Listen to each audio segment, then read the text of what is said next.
하늘에 계신 우리 아버지, 아버지의 이름을 거룩하게 하시며 아버지의 나라가 오게 하시며 아버지의 뜻이 하늘에서와 같이 땅에서도 이루어지게 하소서. 오늘 우리에게 일용할 양식을 주시고 우리가 우리에게 잘못한 사람을 용서하여 준 것 같이 우리 죄를 용서하여 주시고 우리를 시험에 빠지지 않게 하시고 악에서 구하소서. 나라와 권능과 영광이 영원히 아버지의 것입니다. 아멘.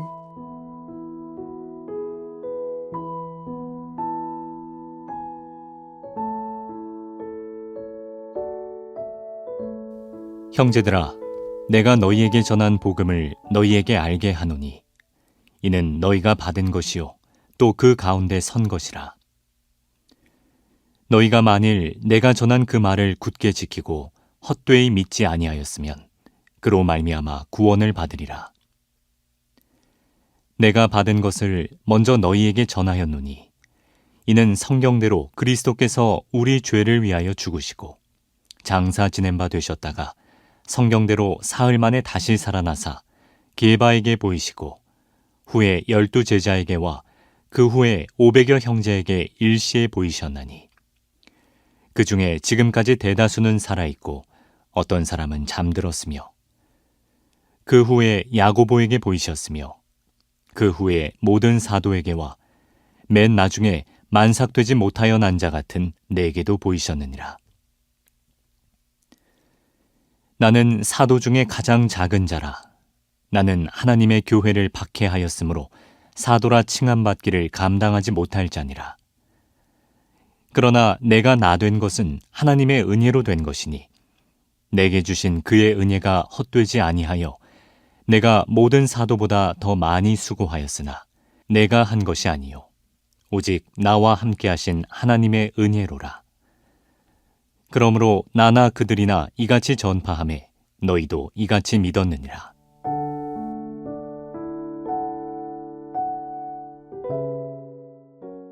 여러분, 우리는 살아가면서 가장 중요한 것을 놓칠 때가 종종 있습니다. 집을 지을 때 외관의 화려함보다 훨씬 중요한 것은 눈에 보이지 않는 기초입니다. 아무리 멋진 건물을 세워도 기초가 약하면 결국 작은 흔들림에도 무너지고 말기 때문입니다.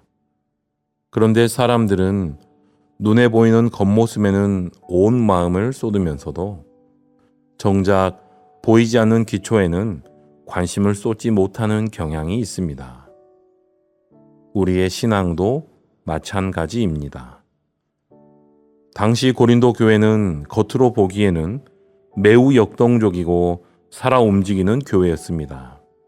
성령의 은사도 풍성했고 성도들의 열정도 뜨거웠으며 다양한 사역과 활동들이 넘쳐났습니다. 그러나 바울이 영적인 눈으로 그들을 바라보았을 때 그곳에는 아주 심각한 문제가 있었습니다. 교회의 가장 깊은 기초, 신앙의 뿌리가 통째로 흔들리고 있었기 때문입니다. 그것은 바로 부활 신앙이었습니다. 당시 고린도는 헬라 문화와 철학의 영향을 크게 받고 있었던 큰 도시였습니다. 특별히 헬라 사상은 육체를 가치 없고 추한 것으로 여기며 오직 영혼만 고귀하게 생각했습니다. 그러다 보니 죽은 사람의 몸이 다시 살아난다는 부활의 복음을 그들은 도저히 받아들이기 어려워했던 것입니다. 이러한 세상의 풍조가 교회 안으로 스며들면서 일부 성도들마저 부활 자체를 의심하고 흔들리기 시작했던 것입니다. 그래서 바울은 마치 건물이 흔들릴 때 기초 공사를 다시 하듯이 고린도전서 15장 말씀을 통해 복음의 가장 본질적인 핵심을 다시 한번 엄숙하게 선포합니다. 오늘 말씀을 통해 저희들 역시 우리가 붙들고 있는 신앙의 기초가 얼마나 견고한지 함께 점검해 보기를 원합니다. 먼저 바울은 복음이 무엇인지를 아주 명확하게 정의합니다. 본문 3절과 4절은 복음의 핵심을 가장 간결하면서도 분명하게 보여주는 말씀입니다. 그리스도께서 우리 죄를 위하여 죽으셨고 장사되셨고 사흘 만에 다시 살아나셨다. 여러분, 복음은 복잡하지 않습니다. 예수님께서 우리를 대신하여 십자가에서 죽으셨고 실제로 무덤에 묻히셨으며 실제로 다시 살아나셨다는 이 역사적 사실이 바로 복음입니다. 여기서 바울은 성경대로라는 표현을 거듭 강조합니다. 예수님의 죽음과 부활은 어쩌다 일어난 우연이나 갑작스러운 사건이 아닙니다. 하나님께서 오래전부터 구약의 선지자들을 통해 계획하시고 말씀하신 그 구원의 약속을 예수님께서 이 땅에 오셔서 완벽하게 성취하신 하나님의 거대한 언약입니다. 복음은 인간의 짜여진 각본이 아니라 하나님의 신실하신 일하심입니다. 특히 바울은 예수님의 죽음과 부활 사이에 장사되셨다라는 사실을 강력하게 선포합니다. 왜 굳이 무덤에 묻히셨다라는 이야기를 강조할까요? 그것은 예수님께서 실제로 완전히 죽으셨음을 분명하게 하기 위함입니다. 후대의 어떤 이들은 예수님께서 십자가에서 잠시 기절하셨다가 서늘한 무덤 속에서 깨어난 것이라 주장하기도 했습니다. 그러나 성경은 예수님께서 완벽하게 숨을 거두셨고 무덤에 장사되셨다고 선언합니다. 유대인들에게 무덤에 장사되었다는 것은 인간적인 모든 가능성이 완전히 끝났다라는 뜻입니다. 이제는 모든 상황이 끝났고 완전한 마침표가 찍혔다는 절망의 선언인 것입니다. 그러나 우리 하나님께서는 바로 그 완전한 끝에서 인간의 가능성이 전혀 없는 무덤 속에서 찬란한 부활의 역사를 시작하셨습니다. 두 번째로 바울은 이 부활이 거짓이 될 수 없는 수많은 눈동자, 즉 부활의 증인들을 소개합니다. 게바라고 불리는 베드로를 시작으로 12제자, 그리고 살아있던 500여 명의 형제들과 야고보, 모든 사도들을 거쳐 만삭되지 못하여 난 자 같은 자기 자신에게까지 주님께서 나타나셨다고 증언합니다. 만약 부활이 소수의 제자들이 꾸며낸 거짓말이었다면 지금 살아있는 그 500여 명의 사람들에게 직접 가서 물어보라고 당당하게 말할 수 없었을 것입니다. 그 증인들 가운데 특히 우리의 눈길을 끄는 사람은 예수님의 동생 야고보입니다. 복음서를 보면 야고보는 예수님께서 공생의 사역을 하시는 동안 자신의 형을 메시아로 인정하지 못했습니다. 오히려 형이 미쳤다라고 생각하며 그를 붙잡으러 다니기도 했습니다. 가장 가까운 가족조차 예수님을 신뢰하지 못했던 것입니다. 그런데 그랬던 야고보가 완전히 달라졌습니다. 그는 훗날 예루살렘 교회의 영적 지도자가 되었고 결국에는 주님을 위해 목숨까지 바쳐 순교했던 복음을 붙들기도 했습니다. 도대체 무엇이 그를 이렇게 180도 뒤집어 놓았을까요? 다른 이유는 없습니다. 예수님께서 사망 권세를 깨뜨리고 살아나신 부활의 주님으로 그의 눈앞에 나타나셨기 때문입니다. 이처럼 부활은 단순한 종교적 교리가 아닙니다. 사람의 인생을, 그 존재 자체를 완전히 깨뜨리고 새로 빚어내시는 하나님의 능력입니다. 교회를 잔인하게 핍박하고 믿는 자들을 잡아 죽이던 바울 역시 다메섹 도상에서 그 부활의 주님을 만난 후 이방인을 위한 위대한 사도로 인생의 방향이 완전히 바뀌었던 것입니다. 더 나아가 이 부활의 능력은 오늘 우리를 괴롭히는 사탄의 모든 정죄로부터 우리를 완벽하게 해방합니다. 사탄은 끊임없이 우리의 연약함과 과거의 부끄러운 실패를 들추어냅니다. 너희가 그러고도 성도냐? 내가 또 넘어졌지 않느냐? 너 같은 사람이 어떻게 하나님의 사랑을 받을 수 있겠느냐라며 우리의 마음에 죄책감과 절망의 가라지를 뿌립니다. 그러나 주님의 부활은 그 사탄을 치며 이렇게 선포합니다. 예수님께서 너의 모든 죄값을 십자가에서 완전히 치르셨다. 여러분, 예수님의 십자가가 우리의 죄의 대가를 치른 사건이라면 주님의 부활은 하나님께서 그 죄값이 단 1원도 남김없이 완벽하게 처리되었음을 온 우주에 공포하신 영적인 영수증과도 같은 것입니다. 부활은 더 이상 사탄이 우리를 정죄할 수 없도록 법적으로 종지부를 찍은 하나님의 최종 판결문입니다. 그러므로 우리는 내 영혼의 연약함과 과거의 실패를 보며 낙심할 것이 아니라 그 모든 것을 청산하시고 그 영수증을 흔들며 살아나신 부활의 은혜를 더 크게 바라보아야 합니다. 마지막으로 바울은 부활의 빛 아래에서 자신의 인생을 돌아보며 위대한 고백을 남깁니다. 내가 나 된 것은 하나님의 은혜로 된 것이라. 이 고백이야말로 부활신앙을 진짜 통과한 자의 삶에서 피어나는 가장 아름다운 열매입니다. 부활을 진정으로 믿는 사람은 결코 자기 자랑을 하거나 교만할 수 없습니다.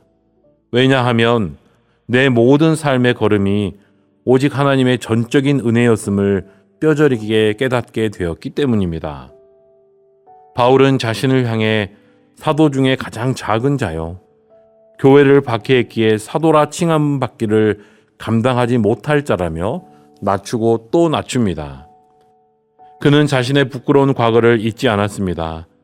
그러나 동시에 그 과거의 사슬에 묶여 정죄감에 시달리지도 않았습니다.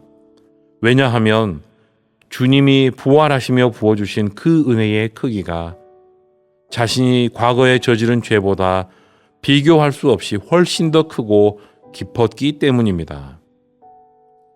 우리는 종종 내가 이만큼 살고 이만큼 이룬 것이 내 열심과 노력 때문이라고 착각합니다. 그러나 조금만 믿음의 눈을 들어 돌아보면 우리는 깨닫게 됩니다. 오늘 이 새벽에 우리가 깨어서 예배할 수 있는 것도 은혜입니다. 모진 세상 풍파 속에서 우리의 믿음이 파손하지 않고 붙들려 있는 것도 은혜입니다. 내 호흡이 끊어지지 않고 오늘을 살아갈 생명을 얻은 것도 전부 하나님의 은혜입니다. 하나님의 은혜가 머물지 않았다면 우리는 단 한순간도 서 있을 수 없는 연약한 존재들입니다. 바울은 자신의 화려한 업적이나 공로를 내세우는 대신 이 은혜를 노래했고 그 은혜에 깊이 압도되어 평생 복음의 빚진 자로 달려갔습니다. 여러분, 주님의 부활은 1년에 딱 한 번 부활절에만 꺼내어 묵상하는 교리가 아닙니다. 부활은 오늘이라는 거친 현실을 살아내는 성도들의 실제적인 힘입니다.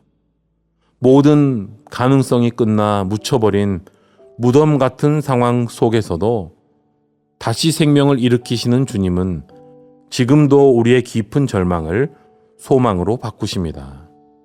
인간의 계산으로는 도저히 풀 수 없이 완전히 꼬여버린 관계도, 차갑게 식어버린 우리의 믿음과 심령도 무덤 문을 돌려놓으신 부활의 주님의 손 위에 올려드리면 새롭게 살아날 줄 믿습니다. 여러분, 우리를 일으켜 세우는 것은 우리의 얄팍한 의지나 능력이 아니라 오직 예수 그리스도의 복음이며 부활의 능력입니다. 내가 나 된 것은 하나님의 은혜로 된 것이니 내가 한 것이 아니요 오직 나와 함께 하신 하나님의 은혜로라. 오늘 하루도 이 확신과 고백을 붙잡고 절망의 무덤에서 승리하신 주님과 동행하며 삶의 모든 현장에서 당당하게 부활을 살아내는 베델의 성도님들이 되시길 간절히 소망합니다. 기도하시겠습니다. 하나님, 오늘도 우리에게 생명을 주시고 부활의 산 소망을 품고 기도의 자리에 나오게 하시며 말씀을 통해 우리의 흔들리는 신앙을 복음의 견고한 기초 위에 다시 세우게 하시니 감사합니다. 하나님, 우리는 사람이 만들어낸 가짜 이야기를 믿는 자들이 아니요 성경대로 우리 죄를 위해 죽으시고 장사되셨다가 사흘 만에 다시 살아나신 예수 그리스도의 확실한 복음을 믿는 자들임을 고백합니다. 인간의 모든 가능성이 끝나버린 무덤과 같은 절망 속에서도 찬란한 생명의 역사를 시작하신 하나님의 능력을 신뢰하게 하여 주옵소서. 하나님, 주님의 부활로 말미암아 저희들 완전한 해방을 누리게 된 줄 믿습니다. 사탄은 끊임없이 우리의 과거를 들춰내며 너는 실패했다고 부족하다고 속삭이지만 이미 모든 죗값을 다 치르시고 승리하신 주님의 부활을 바라보며 당당히 승리하는 저희들이 되게 하여 주옵소서. 내 영혼의 연약함에 함몰되지 않게 하시고 그 모든 실패보다 더욱 크신 부활의 은혜를 붙잡고 다시 일어서게 하여 주옵소서. 바울이 고백했던 것처럼 내가 나 된 것은 하나님의 은혜라는 이 위대한 고백이 오늘 우리의 고백이 되기를 원합니다. 내 힘과 노력으로 여기까지 온 것이 아님을 겸손히 인정하게 하옵소서. 오늘 이 아침 우리가 깨어 예배하는 것도 모진 풍파 속에서 믿음을 지키는 것도 오늘 하루를 살아갈 생명을 얻은 것도 하나님의 전적인 은혜임을 기억하며 늘 겸손히 주님만을 자랑하게 하여 주옵소서. 부활은 1년의 하루 기억해내는 교리가 아니라 오늘이라는 거친 현실을 이겨내는 실제적인 능력이 됨을 믿습니다. 인간의 힘으로 풀 수 없도록 꼬여버린 관계와 가정들, 지치고 상한 성도들의 심령과 육신의 질병을 예수 그리스도 부활의 능력으로 안수하여 주셔서 다시 살아나고 회복되는 역사가 있게 하옵소서. 오늘 하루도 세상과 타협하지 않고 내 안에 계신 부활의 주님과 동행하며 우리의 삶의 모든 현장에서 복음의 증인으로 당당히 부활을 살아내게 하옵소서. 예수님의 이름으로 기도하옵나이다. 아멘. 각자의 기도 제목으로 개인 기도를 이어가시기 바랍니다.